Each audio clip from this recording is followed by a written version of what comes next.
मैंने भगवान महावीर से पूछा कि किसी से दोस्ती और प्रेम रखना है तो क्या किया जाए, तो भगवान महावीर ने कहा कि दुश्मन को मत मारो, दुश्मनी को मारने का प्रयास करो।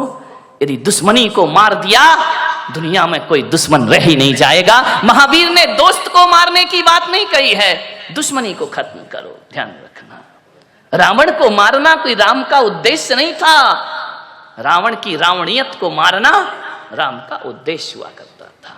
मान्यवाद, बहुत प्रशंसा करो दुश्मन की।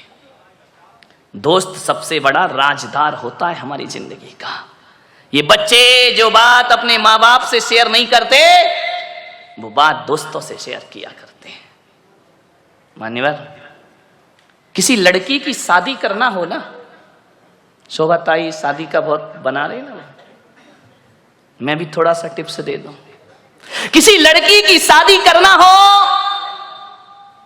तो लड़की के माता पिता को क्या देखना चाहिए?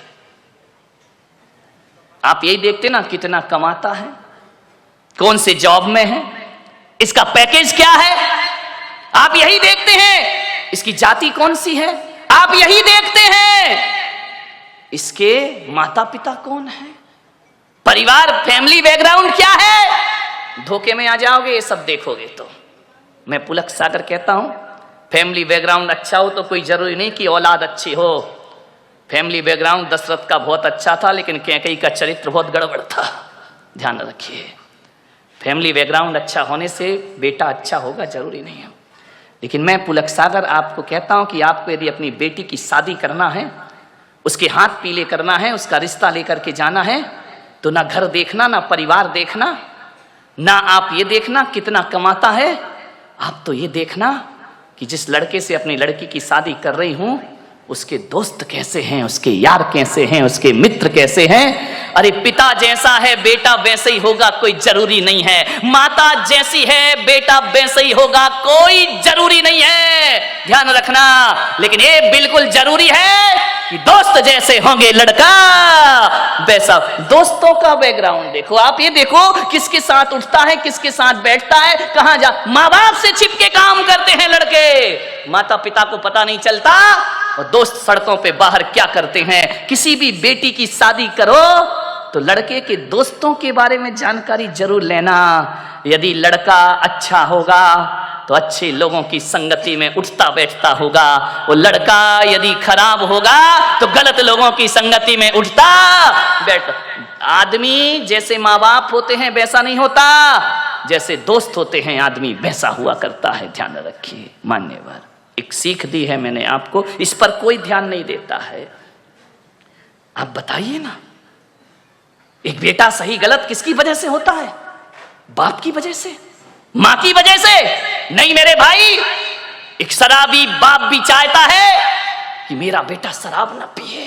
ध्यान रखना।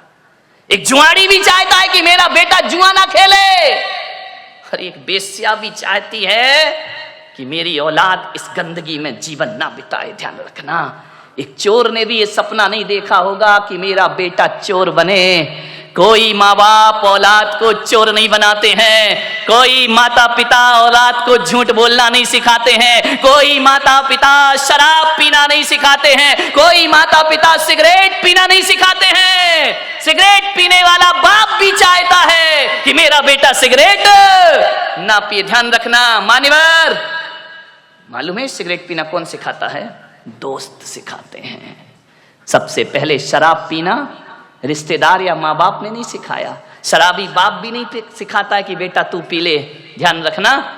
लेकिन सबसे पहले शराब पीना कोई सिखाता है तो दोस्त सिखाया करते हैं। सबसे पहले हाथ में सिगरेट आई तो माँ बाप और भाई के द्वारा नहीं, एक दोस्त के द्वारा हमारे हाथ में सिगरेट आती है, एक दोस्त के द्वारा हमारे जीवन में गलत चीजें आती हैं। और जब आदमी का स्टेटस ऐसा बन गया है, सिगरेट नहीं पिए, शराब नहीं पिए, तो कहते अरे कहां पिछड़ा हुआ आदमी, दुनिया चांद पे पहुंच गई, तू अगरबत्ती में लटका है। ध्यान रखिए मान्यवर, ऐसे बहकाने वाले बहुत मिलेंगे जिंदगी में। मान्यवर, मैं तो कहता हूं यदि बिगाड़ने वाले दोस्तों से तो बिना दोस्त की जिंदगी गुजार लो, वो अच्छी हुआ करती है। लेकिन ऐसे दोस्तों की संगति ना करो जो हमारी जिंदगी को बर्बाद करके रख दिया करते हो। आप सोचिए, जीवन में संगति का बहुत असर पड़ता है। एक पानी की बूंद जो आकाश से गिरती है, और यदि वही पानी की बूंद किसी नीम के पेड़ में चली जाए तो उसका स्वाद कैसा हो जाता है मेरे भाई, बताइए? कड़वा हो जाता है। नीम जानते हो? नहीं जानते हैं तो बोलो ना जानते हैं, नहीं तो मैं समझता तुम कुछ जानते ही नहीं हो। एक नीम के पेड़ में चला जाए तो स्वाद उसका कड़वा हो जाता है। वही पानी की बूंद गन्ने के खेत में चली जाए तो मीठी हो जाया करती है, और वही पानी की बूंद यदि केले के पेड़ में चली जाए तो कपूर बन जाया करती है। वही पानी की बूंद यदि सांप के मुख में चली जाए तो हलाहल जहर बन जाया करती है, और वही पानी की बूंद नाली में चली जाए तो गंदी नाली हो जाती है। वही पानी की बूंद यदि समुद्र में गिर जाए तो खारी हो जाती है, और वही पानी की बूंद यदि सीपी के मुंह में चली जाए तो मोती बन करके निखर जाया करती है। बूंद एक ही है। ये इतने रूप क्यों हुए उस बूंद के? संगति के कारण से। किसकी संगति करी उसने? मोती बना सीप की संगति से, और जहर बना सांप की संगति से। ध्यान रखिए, संगति का जीवन में बहुत फर्क पड़ा करता है। एक संत के पास 2 तोते थे। एक आदमी उनके यहां बैठने गया संत जी के दर्शन करने। दोनों तोते अलग अलग पिंजरे में बंद थे। अब जैसे ही पहुंचे तो एक तोता बोला, आइए, राम राम, स्वागत है आपका, स्वागतम, आइए बैठिए।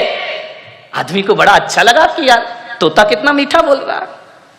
जय जिनेन्द्र, राम राम, आइए भाई साहब बैठिए, अतिथि देवो भव, आपका स्वागत है, आपका सम्मान है। इतना सुकून मिला उसको।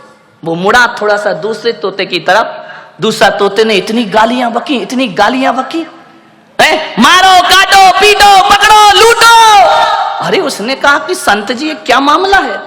एक तोता गालियों पे गालियां बक रहा है, और एक तोता आइए स्वागतम बड़ा मीठा शब्द बोल रहा है। संत ने कहा, मैंने इन तोतों से कुछ जिंदगी का पाठ पढ़ा है। बोले क्या पाठ पढ़ा है? बोले जब ये तोते पैदा हुए थे, एक तोता मैंने डाकू के घर भेज दिया था, और एक तोता मैंने साधु के घर भेज दिया था। अरे जो साधु का तोता था वो कहता था राम राम तुम्हारा स्वागत है, और जो डाकू के घर पला है वो कहता है मारो, काटो, पकड़ो और लूटो। ये संगति का फल है। तोता तो एक ही है ना, किस घर में पड़ा है? एक बात याद रखना, भीलनी के घर में पड़ा हुआ चंदन तिलक लगाने के काम नहीं आता, चूल्हे में जला करके रोटियां बनाया करती है। ध्यान रखना, भीलनी के घर में रखा हुआ हीरे का टुकड़ा आभूषण नहीं बनता है, वो पैर घिसने के काम आया करता। कहां पड़े हो आप? चंदन पड़ा चमार घर, ध्यान रखिए, नित नित कूटे चाम। चंदन कहां जाना चाहिए? किसी पंडित पुजारी के पास जाए तो माथे का तिलक बनेगा, और ऐसी जगह चला जाए जहां रोज चमड़ा कूटा जाएगा। ध्यान रखिए, सोचना है आपको।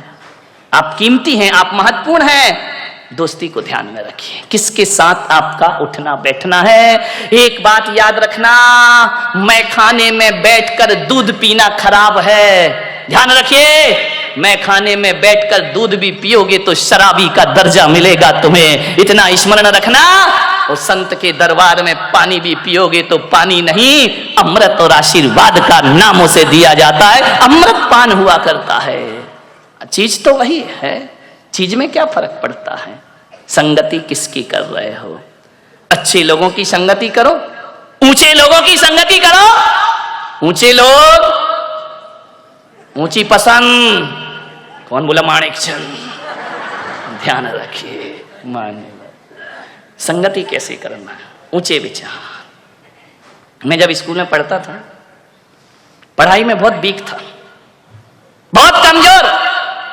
हकीकत बताऊं, धक्के लग लग के पास होता था। पढ़ाई में मन ही नहीं लगता था, दुनिया भर की शैतानी में मन लगता था, पढ़ने लिखने में कोई दिमाग नहीं, बस इसी में खुश थे। कभी देखने ही नहीं कितने परसेंट, और हमारे समय तो परसेंटेज का लफड़ा ही नहीं था। इस क्लास से उस क्लास में चले गए, पास हो गए, ना माँ बाप को कुछ पड़ी है ना हमें कुछ पड़ी है। जाकर के देखा, बोले क्या रिजल्ट? पास। नाचते गाते आ गए, जानते ही नहीं थे 90% क्या होते हैं। आजकल के बच्चे को तो 98% आ जाए तो डिप्रेशन में चला जाता है, 2% कम क्यों हुए? हम लोग तो कोई लफड़ा ही नहीं था, आ गए, पास हो गए, निकल गए, बैठ गए अगली क्लास में, कोई परसेंटेज की बात नहीं थी। कई बार तो 5 नंबर का ग्रेस भी लग के अगली क्लास में बिठा दिया जाता था। मान्यवर सोचिए, बड़ी पढ़ाई बड़ी मजेदार थी। फेल भी हो गए तो कोई टेंशन नहीं। एक लड़का फेल हो गया था हमारी क्लास में बचपन में। अब वो फेल तो हो गया बेचारा, बड़ा रो रहा। मैंने कहा काहे को रोता है यार, हो गया, फेल हो गया। स्कूल अगर आए तो पढ़ना ही पड़ेगा, पढ़ाई गर जहर है तो पीना ही पड़ेगा। उस समय मैंने कविता लिखी थी, गिर गिर के पढ़ाई में संभलते ही रहेंगे। ये मेरी बचपन की कविता है। गिर गिर के पढ़ाई में संभलते ही रहेंगे, गर फेल भी हो जाए तो पढ़ते ही रहेंगे। जिसने किया फेल वही पास करेगा, पढ़ाई अगर जहर तो पीना ही पड़ेगा। हाँ, कितने खुश हो गए। देखो ऐसी बातें इतनी जल्दी आ जाती हैं। अरे जो फेल कर रहा वही पास करेगा, टेंशन काहे को ले रहा है? अभी नहीं करेगा, अगले साल करेगा। आज की पढ़ाई बिल्कुल अलग हो गई है। ध्यान रखना, मैं पढ़ता था, पीछे की लाइन में बैठता था, मेरे नंबर कम आते थे। मेरे एक शिक्षक थे, आज मुझे स्मरण में आ रहे हैं, डी भारत, क्रिश्चियन थे। वो मुझे बहुत प्यार करते थे बचपन में। वृद्ध थे, रिटायर्ड होने के बाद भी वो स्कूल पढ़ाते थे कि मैं सरकार की पेंशन जो मिलती है ना, ये फ्री में नहीं खाऊंगा, जब तक हाथ पैर चल रहे हैं स्कूल रोज आऊंगा। ऐसे वह शिक्षक थे। उन्होंने एक दिन मुझे बुलाया कि इधर आओ, तुम देखने में तो बड़े अच्छे हो। उस समय तो मैं अच्छा ही था। क्यों अभी गड़बड़ लग रहा हूं क्या? ध्यान रखिए। उन्होंने कहा इधर आओ, तुम पढ़ते लिखते क्यों नहीं? मैंने कहा पढ़ता तो, दिमाग में कुछ नहीं चढ़ता है। बोले नहीं चढ़ेगा।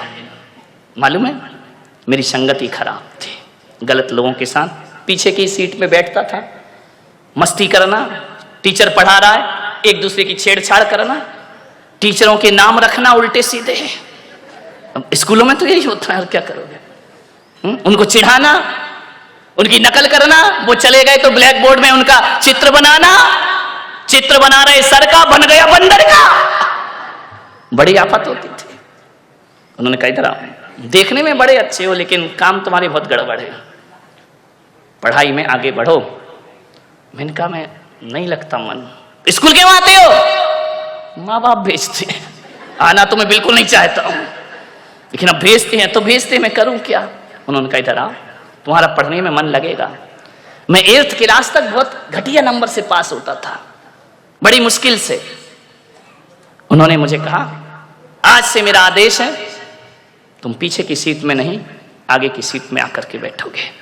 पीछे की सीट पे वही बैठता है जो पढ़ाई से जी चुराता है, जो क्लास में मस्ती करना जानता है। ये आगे की सीट में जितने लड़के बैठे सब इंटेलिजेंट बच्चे हैं। और बेटा मैं कहता हूँ आज से होशियार बच्चों के साथ रहो, तुम्हारा सोच बदलेगा, तुम्हारा चिंतन बदलेगा।